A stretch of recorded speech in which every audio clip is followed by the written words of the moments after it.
एक समय की बात है। एक गांव में एक किसान अपनी पत्नी के साथ रहता था। उनके पास ज़मीन का एक छोटा टुकड़ा था जिसमें बहुत ही कम फसल होती थी। इससे उनका गुजारा मुश्किल था। एक दिन पति पत्नी आपस में बात कर रहे थे, क्यों ना आप शहर चले जाइए, क्योंकि इस छोटे से खेत में हम लोगों को गुजारा नहीं हो पा रहा है।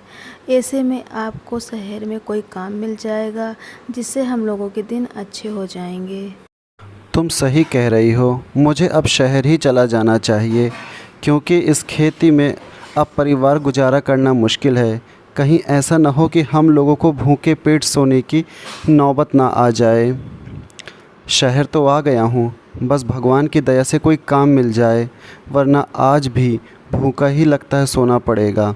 हे भगवान, अब तू ही कुछ मदद कर। उसी समय एक अमीर आदमी एक दुकान में सामान खरीद रहा था। जब वे सामान के लिए पैसे निकालता है तभी उसका बटुआ नीचे गिर जाता है। वो बटुआ गिरते हुए एक गरीब आदमी देख लेता है। अरे ये क्या, बाबूजी का बटुआ गिर गया है। इसके बिना तो उनको दिक्कत हो जाएगी। बाबूजी, आपका बटुआ गिर गया है, अपना बटुआ ले लीजिए बाबूजी। मेरा पर्स कहाँ गिर गया? क्या बात करते हो, मुझे एक बार चेक कर लेने दो। हाँ, तुम सच कह रहे हो, मेरा पर्स गिर गया है। ओह, तुम्हारा शुक्रिया। चलो इस बात पर कुछ पैसे ले लो। तुमने ईमानदारी का परिचय दिया है। तुम चाहते तो मेरा पर्स रख सकते थे, पर तुमने नहीं रखा, इसलिए इनाम ले लो। अरे ले लो, कोई बात नहीं, ये तुम्हारी ईमानदारी का इनाम है। मुझे पैसे नहीं चाहिए साहब, मैं शहर में नया हूँ। अगर आपको कोई समस्या ना हो तो मुझे आप कोई छोटा मोटा काम दे दीजिए, मेरा गुजारा चल जाएगा। मेरे यहाँ एक बगीचा है, तुम कहो तो मैं तुम्हें माली की नौकरी दे सकता हूँ, अगर तुमको कोई समस्या ना हो, क्योंकि मुझे एक विश्वास पात्र आदमी की आवश्यकता है। बहुत बहुत धन्यवाद, मुझे बहुत समय से काम के लिए परेशान हूँ।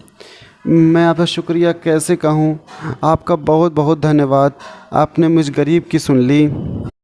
फिर अमीर आदमी उस गरीब किसान को अपनी गाड़ी में घर ले गया। वहाँ पहुँचकर उसने अपना बगीचा किसान को दिखाया। वहाँ काम करने के लिए नियम शर्तें भी बताईं और देखभाल की जिम्मेदारी दे दी। तुमको वहाँ रहने एवं खाने की ये व्यवस्था है, इसलिए अब तुम कहीं बाहर जाने की ज़रूरत नहीं है। साहब बहुत अच्छे हैं, आज उन्हीं के कारण हमारे पास रहने के लिए घर और भरपेट खाना है। ये सिर्फ साहब की अच्छाई नहीं, आपकी ईमानदारी का फल है। इसलिए सभी को ईमानदार रहना चाहिए। ईमानदार व्यक्ति कभी विफल नहीं होता, उसे अपनी ईमानदारी का फल अवश्य मिलता है।